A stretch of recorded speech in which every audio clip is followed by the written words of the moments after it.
Attam jirtu ijoollee Oromoo, dargaggoo Oromoo, shamarran Oromoo, qeerroo, qarree Oromoo, saba Oromoo attam jirtu fayyaa keessanii, nagaa keessanii. Har'a waan yartuunii qabadhee dhiyaadhe waan baay'ee miti. Waan baay'ee miti yeroo baay'ee isin jalaan fudhadhu. Garuu waan tokko tokko qaqqajeeshuutu nurra jiraa. Waan tokko tokko yaaduutu nurra jira. Wal'aansoon kuni akkuma jabaataa dhufeenii wareegamni akkuma jabaataa dhufeenii lubbuun namaas qisaasuunii wareegama gugurdaa kafaluunii gaafatamaa dhufeera. Kanaaf maal gochuutu nurra jira? Haala amma jiru kana geeddaruudhaaf, haala amma jiru kana karaarra buusuudhaaf maal ta'uu qaba inni jedhu kuni nama baay'eetu irratti haasa'uu qaba. Oromoon hundumtuu haala kana akka gaariitti xiinxalee ilaaluu qabaa jedhee yaadan. Oromoon haala kana akka gaariitti xiinxaluu qabaan jedha. Yoo Oromoon haala kana akka haala gaariitti xiinxaluu baate rakkinatu uumamu. Rakkina guddaatu uumamuudhaaf deemaa jira.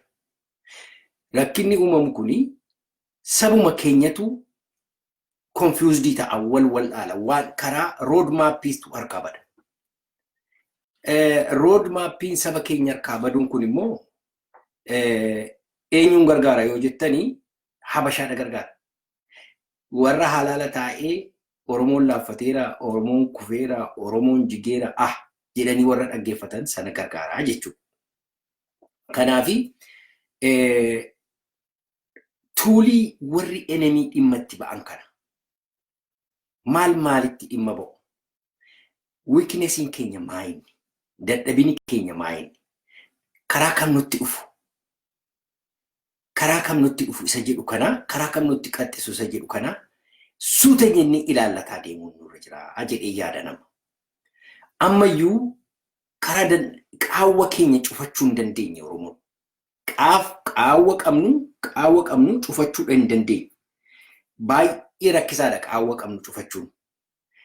Qaawwa guddaadha qabna. Qaawwa kana guyyaa tokkotti cufuu hin dandeenye. Qaawwa baay'eetu jira. Qaawwa baay'ee jira. Darbinee cufaa deemutu nurra jiraan jedhaan qaawwa kana. Kanaafi har'a Oromoodhaaf qaawwa tokkoon isinii himuu barbaada. Qaawwa Oromoon qabu. Qaawwa warri diinaa dhimma itti ba'aa jiran. Qaawwa Oromoo biratti naasuudhaan jalaan fudhatamee Oromoo irratti ittiin hojjetamu tokkoon isinii ibsuu barbaadeera. Qaawwi kuni qaawwa karaa jaarsolii jedhamudha. Jaarsolii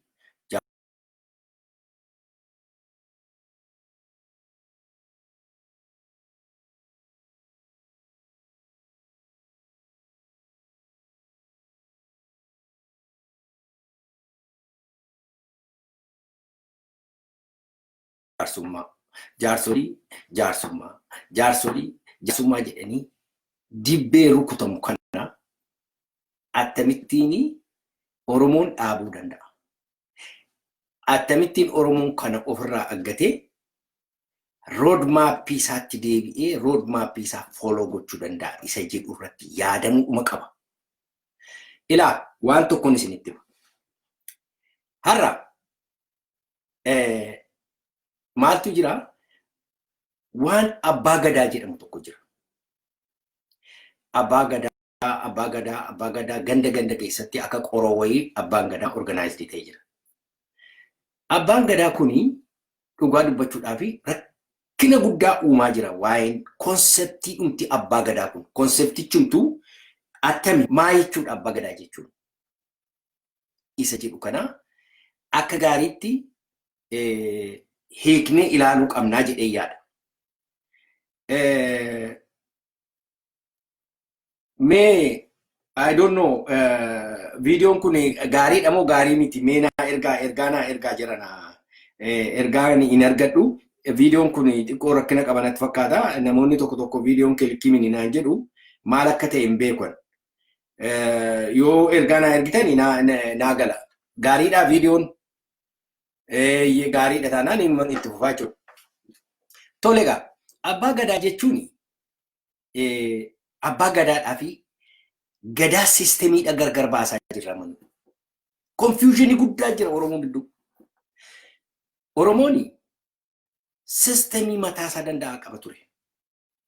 Kan ittiin biyya isaa bulchate, kan ittiin daangaa isaa eeggate, kan ittiin seeraaf heera isaa eeggate, kan ittiin maatii isaa tikfate, biyya isaa tikfate, albuudaa isaa tikfate, seera hundumaa tumatee yeroo dheeraa waggaa 1000 dhimma itti ba'aa ture. Hamma warri kolonaayizarsii dhufanii, warri noorziidhaa, warri habashaa dhufanii biyya keenya qabatanitti gadaa siistemiitu protectiin gochaa ture. Siistemii biyya keenya walitti qabee kunuunsee biyya nagaa keessa kan Oromoo jiraachisee Oromoon hamma ammaatti kan ittiin jiraachuu danda'e gadaa siistemii sana. Gadaa siistemiin sun egaa mootummaadha. Sirna mootummaa Oromoo kan ture, Oromoon kan ittiin wal bulchu, sirna dimokiraataa ta'edha gadaan. Siistemiidha gadaan. Gadaa siistemii sana keessatti egaa division of laborii jira.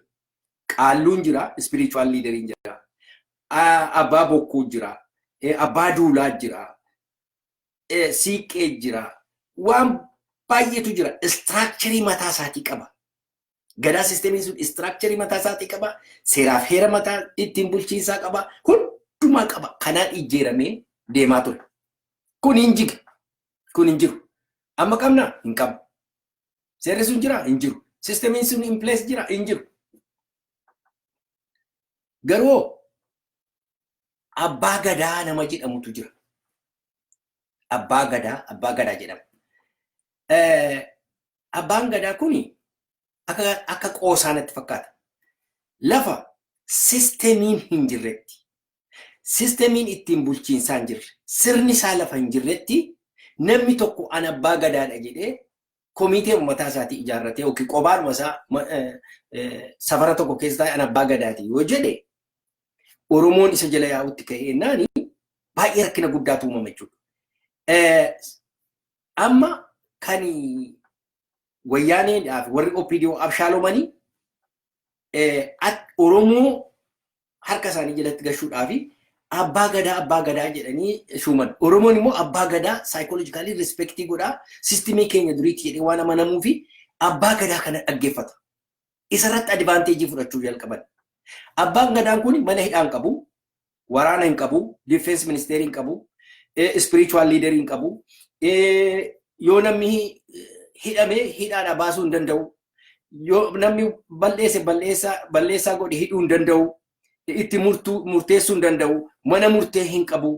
Waraana qabaatee bobbaasee daangaa Oromiyaa eegsisuu hin danda'u. Daangaa Oromiyaa isa har'a bitaa mirgaan saamamaa jiru.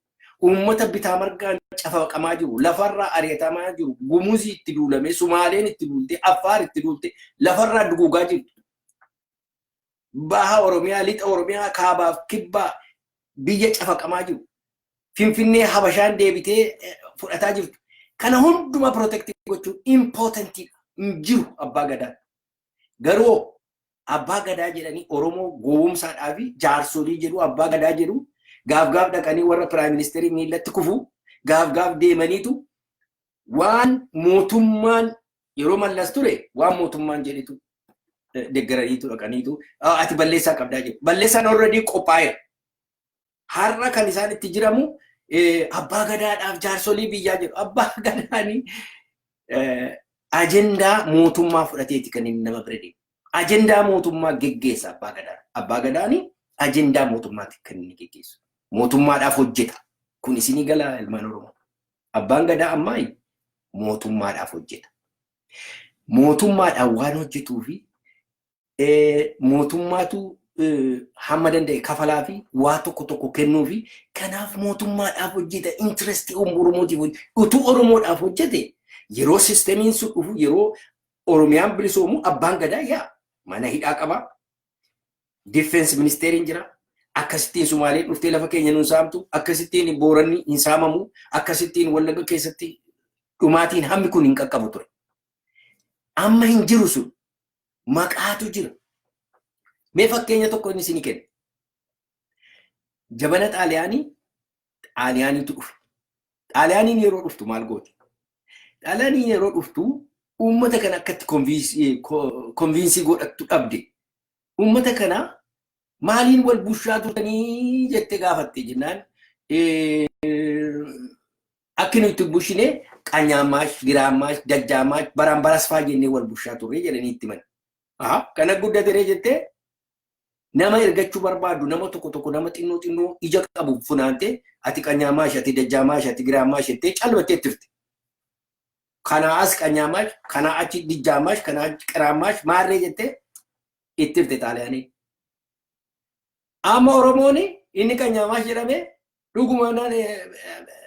dhuguma muudama guddaan argadhee gaangoo bitatee gaangoo irra taa'ee hojii dhiisee bulluqoo uffatee ganda keessa deemutti ga'e. Wama tokko gochuu hin danda'u. Mana hidhaan qabu, ajajuu hin danda'u, waa tokko gochuu kan Xaaliyaaniin shuumte giraamaashis akkasiiti. Amma giraamaashi kuni Xaaliyaaniin yeroo ajajjuu yeroo isheen dhuftu karaa agarsiisu Xaaliyaanii gargaaru Xaaliyaanii wajjin hojjechuu hojiin isaanii. Hin turre hin baddee giraamaashiif dajjaamaash kee gaangoo irraa buutee lafa deemutti kaata. Waan akkasii kanatu deemaa jira Oromoo keessatti. Oromoon kana dammaquu qaba. Abbaa gadaa jiraachuun irra hin jiru. Hin jedhu.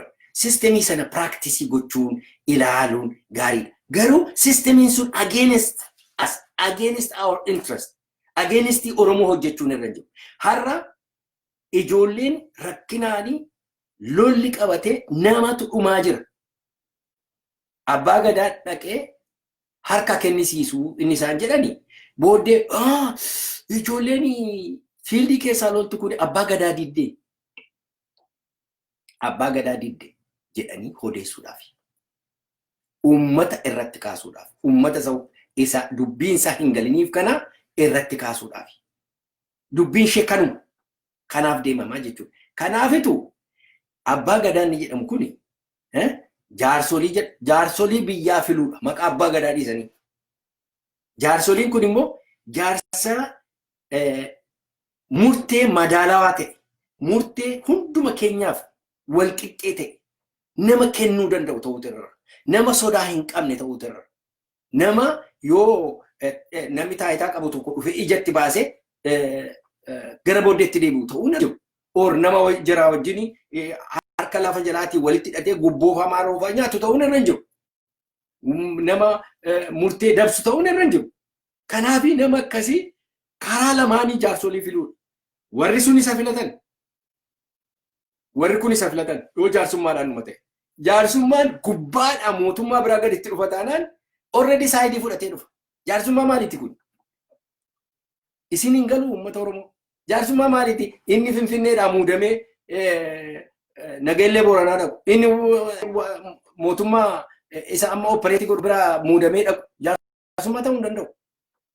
Jaarsummaa isaan harkaan pikii godhanii abbaa gadaa jedhanii abbaa barbaadanii muudanii fuudhanii deeman ta'uu hin danda'u. Irra hin jiru. Kanaaf akka qaldii miti. Lubbuu namaatu dhumaa jira. Namatu du'aa jira. Namatu manaa buqqa'aa jira. Abbaa gadaa jaarsoliidhaan waan dhumuyyuu miti kun dubbiin kun. Dubbiin kun negotiationii modern negotiationii barbaachisa. Political discussionii barbaachisa. Hattamittiin hojjetama isa jedhu taa'anii analyzing gochuu barbaachisa. Teebilii irratti kaardii isaanii hundumaa lafa kaa'udha. Kaardii isa kaan fuudhanii booddee dhoffatanii isa tokkoon dhufanii negotiate gochuu hin danda'amu kun. Amma ijoolleetu addanarraa kunoo abbaa gadaan ba'ee jarris harka kennanii maaloo kennanii gaarantii maalii qaba namni dhufee harka kennuudhaaf harka. Mootummaa kanatti harka kennuudhaaf gaarantii maalii qaba? Ijoolleen addi bilisummaa Oromoo woon kanaan dura harka kennanii hin kennine miti. Akkuma yeroo sana agreementii keessa seenanii harka nanii dhuman. Har'a immoo wanta deemu ilaala. Namoota gaaffii mirgaa gaafate dachaasanii akka jirutti hidhaatti galchaa jiru. Abbaan Gadaa osoo achi hin naqin dura jara kana hiiksisuun irra hin turre. Ijoollee amma dheengaddaa lixa Oromiyaa irraa Baqqaleef Jawaariin gaaffii gaafatte hunduma ishee sassaabanii fidanii dhufanii kunoo amma Adaamaa keessatti naqanii itti cafaqaa jiru. Ijoollee kana hiiksisuun irra hin turre. Even Jawaarii fi Baqqaleen yeroo dhaqanii ijoollee kana viidiyootti ekspoozii godhanii gaaffii gaafadhaa mirga keessanii dhannee gaaffii keenya isinii himnannaani namni dhugaa se'ee gadi yaa'ee viidiyoo sana dura dhaabate maqaa isaanii itti kennaa ana baluun jedhama jecha isaan katabataa. Jarri sun hundi isaanii har'a hidhaa jiru. Hundi isaanii eenyu kenne maqaa isaanii? Eenyutu viidiyoo kana akka isaan jala ta'anii viidiyoo qo'atanii dhaqanii ijoollee kana qaban kan godhe eenyu? Kun har'a Jawaarii fi Baqqaleen dhaqanii ijoollee kana hiiksisaa gaaffii nutti kennatanii hidhamuun irra hin jiru jedhaniiru. I don't think so. Waan jedhan natti fakkaata. Ilmaan Oromoo kun maal isinitti fakkaata? Kana osoo isaan gaaffii seeraan gadi ba'anii gaafatan hidhamaa jiranii waboodhaan harka kennii kottuuti harka kennii deebi'iitii qawwee kee kennadhu jedhanii haasa'u. Baay'ee nama gaddisiisa. Mee amma taa'atii ilaala. Har'a kana Amaarri Finfinnee keessatti jaanoo ishee baandiraa isaa magariisa diimaa kana lafarra harkisaa jirti. Karaa booddee dugda Oromoo booddeedhaanii konstitushinii diiguudhaaf qophaa'amaa jira.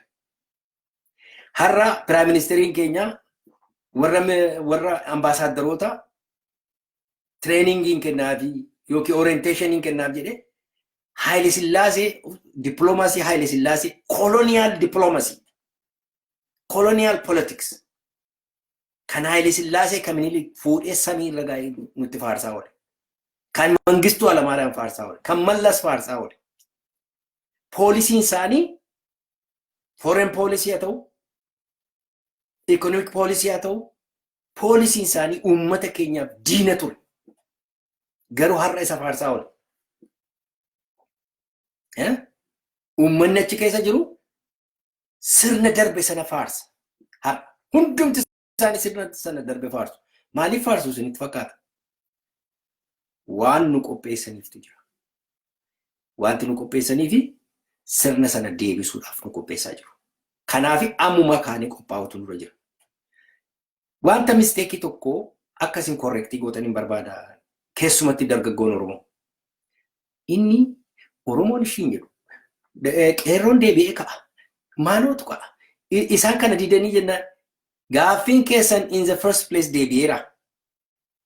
Gaaffiin namni sun hundumtuu ijoolleen sun hundumtuu irratti dhuman deebi'eera. Tokko meeshanii naa godhaa waan deebi'e. Warri poolitikaa ala jiran nuuf galu qeerroon kumaatamaan dhume? No. Kanan gaafanni isaanii. Asmaraan Itoophiyaatti dabalamu hidhee qeerroon Oromoo lubbuu isaa dabarse? No. Jibuutii fi Asmaraan walitti araaraman jedhee qeerroon lubbuu isaa dabarse? No. Keeniyaadhaa dhaqaatii Ijiptii maaloodhaa nama guuraa jedheetu dabarse? No. Gaaffiin isaanii gaaffiin qeerroo qaliila qulqulluu lafa taa'ee jira. Gaaffiin qeerroo abbaa biyyummaati. Finfinnee, afaan, aadaa, ekonomii, hojii wanta qaliila ta'ee ala taa'ee jirudha gaaffiin qeerroo. Tokko keessaa deebi'eera hamma ammaatti wanta deebi'u.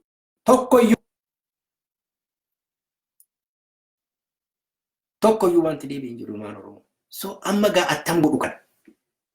Kanatu attam godhamaa. Kana ilaaluu qabna. Kan biraani wanti propagandaan ammoo afuufamaa jiru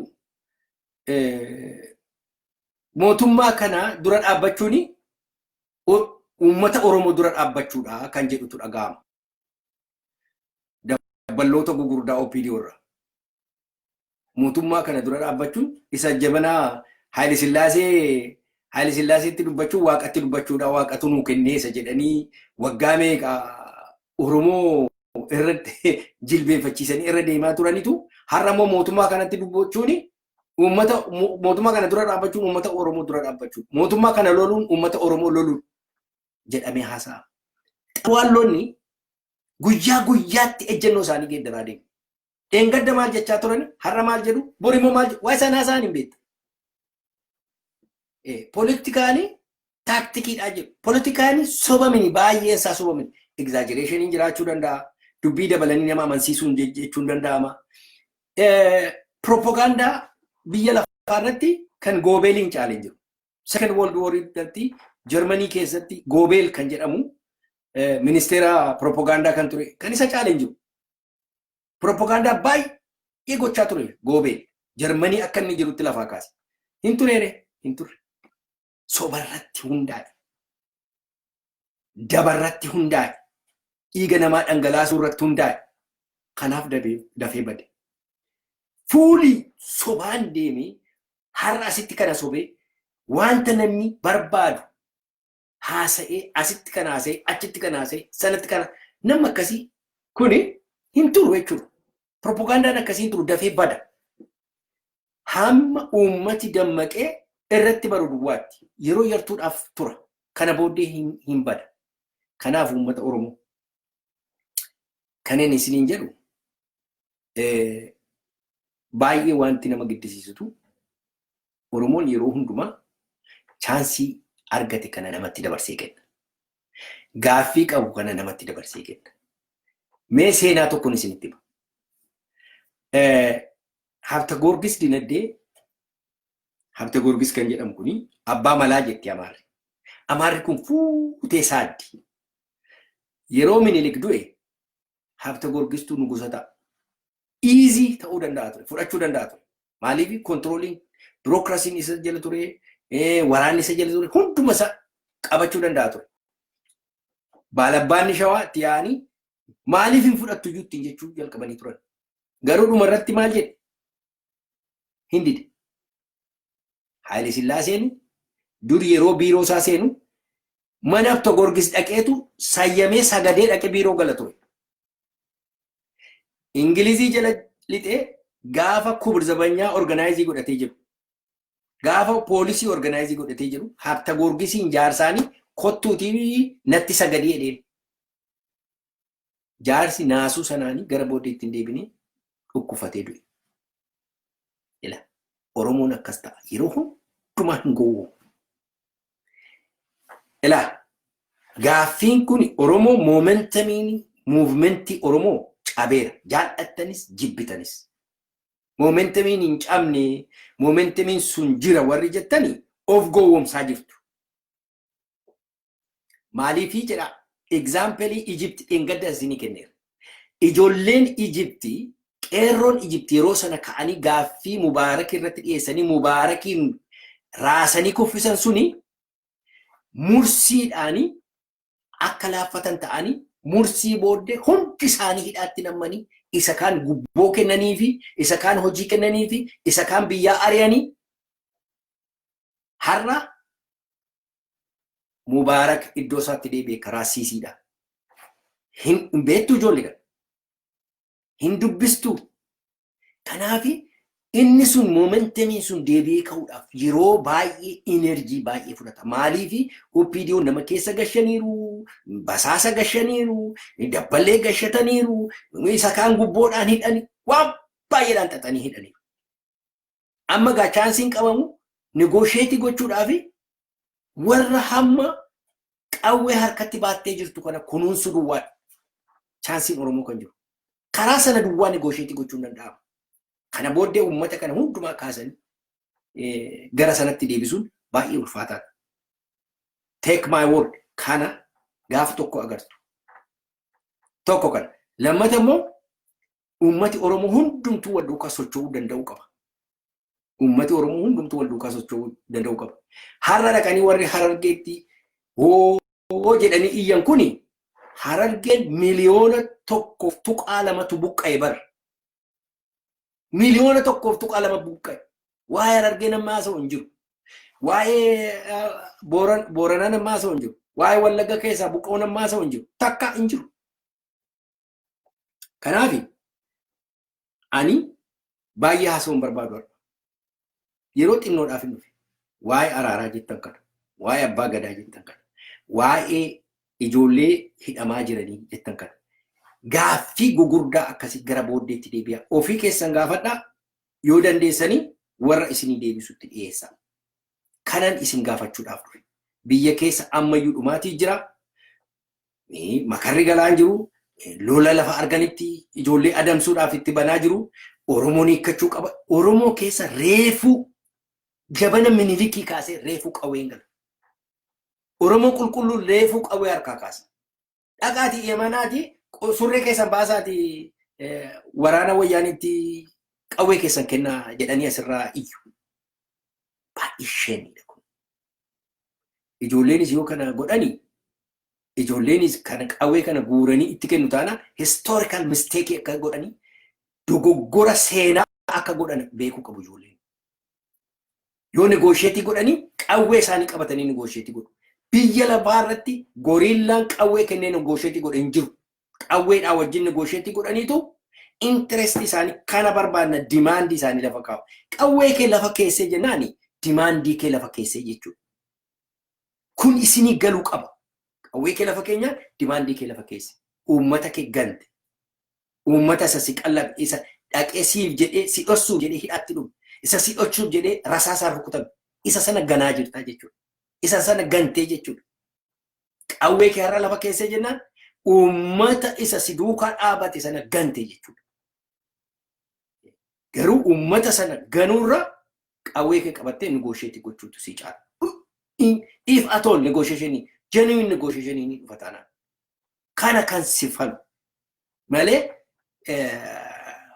warri road mapping qabne, warri borganama wanta ta'utu kanatti ta'a jedhanii tilmaamuu hin dandeenye addanaa dhufanii abbaa gadaa abbaa maarree jedhanii dhufanii harka si kennisiisuudhaaf jedhanii no way. Akkasittiin ija laafuun sirra jiru. Kanaafi tokkoffaa qawwee biyya abbaa keessee hidhee nama tokkotti akka ilaalle. Lammata immoo uummata keetiif kan itti negoosheetii gochuu dandeessu, kan itti negoosheeshinii gaarii geggeessitee wanta ija qabu, waan bu'uura qabu tokko buusuu fi kan itti dandeessu yoo qawwee kee harkatti qabattee teesse duwwaadha. Yeroo isaan sitti dhufanii namatti dhukaasichaa jiru, ansi abboomaan jiru. Garuu nama si dha'uu dhufe ofirraa dhayi. Kanuma duwwaadha kan isin jedhu. Kanarratti seerri si deggeraa jechuudha. Kana har'a kanuma gaa ijoollee keenya jabaadhaa. Waaqayyo isinii wajjin haa ta'u. Ijoollee laga jirtu, ijoollee lolaa jirtu, ijoollee dhiiga nuuf dhangalaasaa jirtu, saba isaaniitiif, lafa isaaniitiif, biyya abbaa isaaniitiif lolaa jiranii bira dhaabbadhaa. Ilaa yeroon kun hin darba. Booddee wal taazzabuuf teenya hundumti keenya. Ijoolleen kuni namni qawwee qabatee ba'e achitti nafu. Inuma dhufa gaaf tokko. Akka jirutti lafarraa duguugamu. Uummata keenyatu bira dhaabataa jira. Uummata Oromoo isa irribaa ka'e. Isa dammaqeetu bira dhaabataa jiraati. Bira dhaabbadhaa isiniin jedhaa galatooma.